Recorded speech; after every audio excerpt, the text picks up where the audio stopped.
So how do you heal your self-worth and rebuild your confidence after all the pains of narcissistic abuse and years of gaslighting? I did this at 40 plus, and I'm going to share the exact things I did and I'm still doing to heal my self-worth and to rebuild my confidence. These are the exact things that are enabling me to trust myself again. Now let me start this video by talking about an anecdote. That is the anecdote of the $20 bill. Now, a seminar speaker was in front of an audience of 200 people. He actually wanted to speak to them, and he brought out a $20 bill and he asked them, what is this?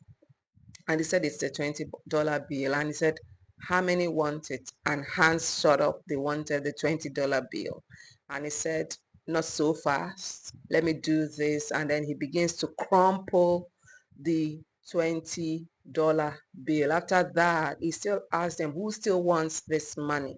And they still said they wanted it. Hands still shut up. And he said, not so fast. I will give it to one of you, but let me do this final thing. And he drops the $20 bill on the floor and grinds it onto the floor with his shoe. And he still picks up the $20 bill and still says, who wants it? Hands still shut up for the money. Now he finally asked them, why do you still want this money despite the fact that it's dirty, despite the fact that it's crumpled? And they said it's still worth $20. It has not lost its value. And just like the $20 bill, you watching me, yes, you have also not lost your value despite the narcissistic abuse you went through, despite the pain, despite the gaslighting, despite the manipulation, despite the lies, despite the blame shifting, despite the projection, despite the guilt tripping. You have not lost your value. You are still valuable to God. God values you. And in Luke 12 verse 7, the NIV, the Bible says, indeed, the very hairs of your head are all numbered. Don't be afraid. You are worth more than many sparrows. You're worth more than many sparrows. And so you are of great value to God. And that explains why he gave his only begotten son for us to come and die. And there's no way God will give up on us. So what's the first thing I did to heal my self-worth and rebuild my confidence? I remembered who I was. I remembered who I am and whose I am. And so basically, I remembered who I am and whose I am.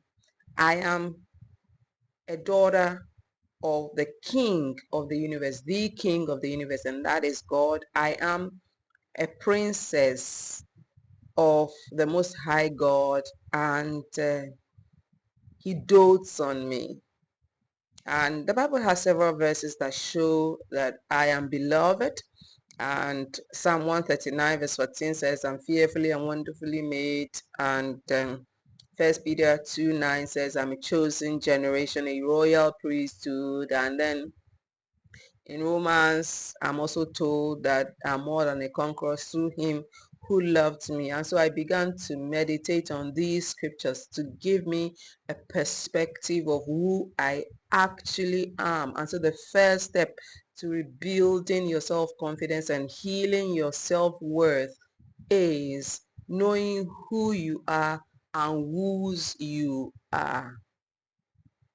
Very, very important. I began to, in prayer, I began to ask God to enable me to see myself the way that he sees me, because most often we don't see ourselves the way God sees us. We see ourselves through the lens of the pain. We see ourselves through the lens of the gaslighting. We see ourselves through the lens of the manipulation, and are not able to have an accurate assessment of who we are. And so basically, I started praying and asked God, help me to see. You know this Victoria Renze song that says, I need to see like you see. I need to hear like you hear. I need to know like you know. When you see yourself through the lens of scripture, you will no longer feel down. You will no longer feel unworthy. You will know that you deserve better. You will know that you deserve the best things in life. You know that you deserve royal treatment, and you are not going to take second class treatment. Yes, that is the exact word to use. Another thing that I did to rebuild my confidence is I started reading affirmations on a daily basis. And so in the morning, I'll read affirmations that are scriptural, and then I declare it upon myself while praying. And so basically, I'm fearfully and wonderfully made. I'm more than a conqueror through him who loved me. I'm a chosen generation, a royal priesthood, declaring the glory of my Father. You know, those kind of things, they enable you to change your self-image. You begin to see yourself in a different light. And so another thing that I did was to listen to my inner voice. And that often meant doing the opposite of what the narcissist has always told me. And so basically, I shut down my ego and the inner critic. And usually the inner critic is the voice of the narcissist in your head. And so when the voice wants to come up, I shut it down and listen to my own voice. And so if there's a decision to be made, I'll not rush in making the decision. I will wait to listen to myself. The voice of the narcissist will crop up. I'll shut it down with God's help. You know this Bible verse that says, casting down imaginations and every thought that exalts itself above Christ. I began to use that. I cast down every inner critic, every voice that is not my own. I cast them down in the name of Jesus. And so basically, I was just operating by the power in the name of Jesus and by the power in the word. And so that helped me immensely, because you know, when I did things what the opposite that was the opposite of what the narcissist would have told me to do, it enabled me to trust myself again. I began to see that I could actually take decisions for myself. I could actually make decisions for myself without the input of the narcissist. And another thing I did was to stop consulting the narcissist over decisions that I wanted to make. And that was when I had not finally left. I started taking certain decisions without the knowledge of the narcissist. And so in the past, I would have consulted. I would have asked, what do you think about this? But I started trusting myself again. I started doing things without the knowledge of the narcissist. And that enables me to trust myself, because then when those things turned out well, and even if they didn't turn out well, I knew I was learning through the process. I was learning many things about myself through the process. And so that enabled me to rebuild my confidence. Also, celebrating my little wins. Yes, you know, when these kind of things happen, your self-esteem is down, honestly down. And so what I did was, every positive word that was spoken to me as a text message, as a Facebook comment, whatever, I began to save them. You know, these kind of comments are comments that people will make about me, my work, offhandedly, and they were the opposite of what the narcissist was saying about me. And so I saved them. And when I felt down, I'll look at those comments. I have them as screenshots on my phone. I'll look at them and begin to smile. Sometimes I'll save them on my color notes and I'll read them, things that people have said about me. It boosts my self-confidence. And so I began to celebrate those small wins. They weren't much, they were small, but it went a long way in helping me to rebuild my confidence. Also, I began to speak kindly to myself.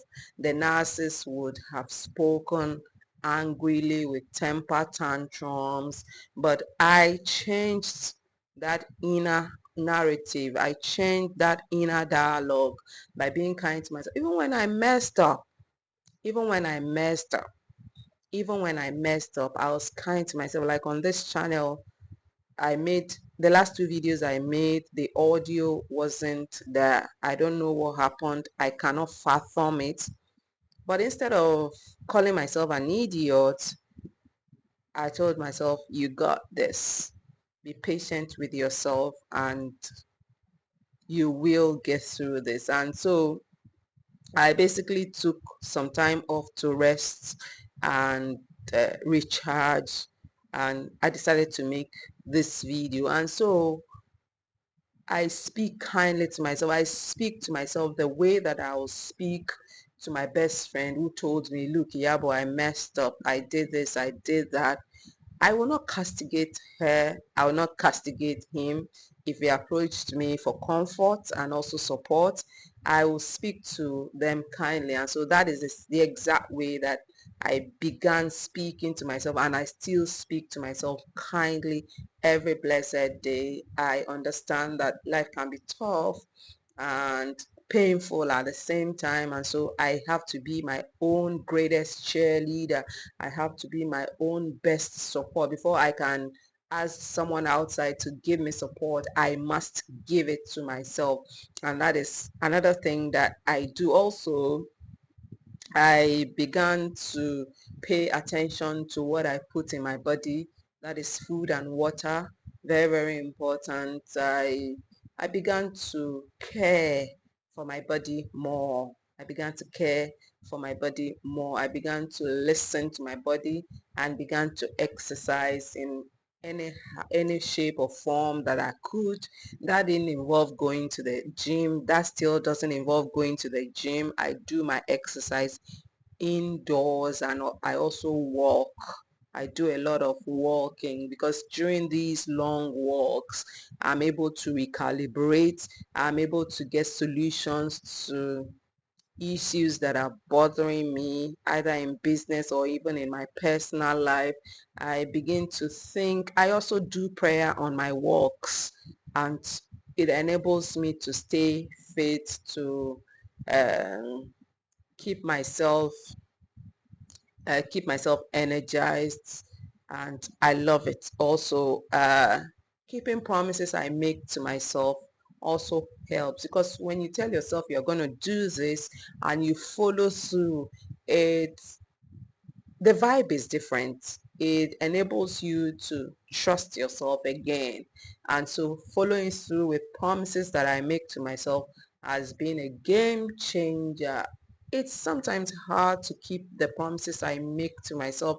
I'm not going to sit here and pretend it's been an easy ride. Nope, it's not been an easy ride, but I'm trudging through on a daily basis, trying to keep the promises that I make to myself. Also, I reparenting myself, by reparenting myself and also validating myself and being the parent that I deserved as a kid. I know that my parents could have done better, and I forgave them. I don't hold anything against them, but I began to reparent myself, become the parent that I should have had. And so parenting myself means validating, because I was never ever validated as a child. And on this channel, I think I once told the story of how I was watching the handing over of Woman Thou Art Loosed to Sarah Jakes Roberts by Bishop T.D. Jakes. And while he was speaking, because I watched the full ceremony, and so while he was speaking, he kept saying, you are enough, to the girl. You are enough. You are enough. And I'm like, wow, this is a parent validating a child. I was never ever validated. I was made to feel ugly about myself. I was made to see myself as not being enough by the words that were spoken to me as a child. And so I cried that day. I cried after watching that Sarah Jakes Roberts handing over ceremony. And so I began to see that if my parents didn't give me validation, I could give it to myself. And so I started validating myself. And when you read the scripture, Christ Jesus validated himself on a regular. I'm the light of the world. I am this, I am that. That is self-validation. It is 100% biblical. And so I began to validate myself. I can do all things through Christ who strengthens me. I can figure out anything that I put my mind to do. I began to validate myself, began to tell myself, Iyabo, you are enough. And you watching me too, you are enough. In spite of whatever the narcissist has told you, you are enough. Also, I began to prioritize myself and my mental health. And so in case there was a decision to make and my mental health was at stake, I will go with prioritizing myself and my mental health. I will not do anything uh, that will jeopardize my mental health, because I've come to realize that putting me first is always profitable in all ways, just as the Bible says that godliness is profitable unto all things. Having the promise of the life that now is and of that which is to come. And so prioritizing my mental health is profitable for me in all things. And so I put me first. Of course, it wasn't easy when I started, and it's still not easy because it's something that is against my ingrained nature of people pleasing. But now I have come to prioritize me, and that enables me to beat people pleasing to a pulp. And also, I started buying kickers underwears because the narcissist had body shamed me in the past. And so this enabled me to take control of my body and my narrative. Also, I started acknowledging my strengths, no matter how small. I saw that, Iyabo, you could do this. Iyabo, you could do that. This is what separates you from other people. You are a great person. You got a DNA of your father who is in heaven. And so I started acknowledging my strengths, those things that I could do easily without breaking a sweat.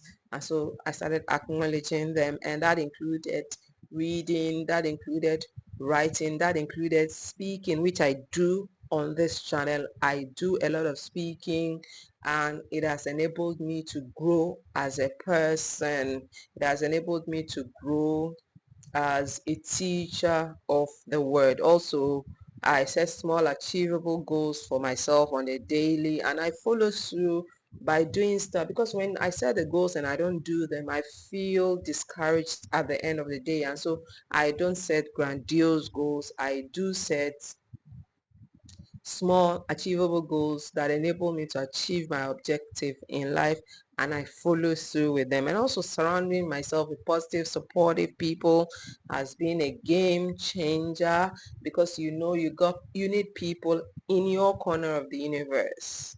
Take it or leave it. You cannot do life alone. We are meant to do life in community, and that is why God created marriage from the get-go, from creation. And so I began hanging out online everywhere with positive, supportive people, people who get me, people who understand me, people who know what I feel in the deeper innermost parts of my being, people who understand me. And so basically this boosted my confidence, and then I maintain no contact with toxic people, because no contact has been a real help for me. I won't lie, because it has enabled me to take back control, take charge of my life, and move towards my own lane. And so no contact has been helping. And then saying no often to requests that do not align with my values. It's hard to say no for me, because I'm a people pleaser by nature. but I'm learning every day to set boundaries and stick with my boundaries, and also listening to music, gospel music, inspirational music. They boost my self-esteem because when I listen to the words, like there are so many songs that will just boost your self-confidence in God, because when they begin to tell you who you are in scripture, these are an example is I Know Who I Am by Sinach, You Say by Lauren Daigle. These are songs that are powerful. That's not just the only songs that I listen to. I am a music junkie, and I tell you, I love it. That enables me to boost. And so if you've been asking, how does the Oyawale boost her self-confidence, boost heal her self-worth, you have it in this video. By the way, I believe that my confidence is from God. My confidence is from God, and that is my source of confidence in life, basically. But these are practical things that I've done, and I hope it helps someone out there. If it did, do subscribe to this channel, because I tell you, we are a strong and supportive community, and we hold hands virtually in our fight against narcissistic abuse. Also, like this video and share it with someone. Also, leave me a comment. What struck you the most in this video? By the way, I'm having a birthday boundary setting masterclass on June 21st, 2025, and you can be a part of that select few people who will take that class, and you can secure a seat. I'll drop the link to secure a seat in the description. Thank you for watching this video. I'll see you in my next.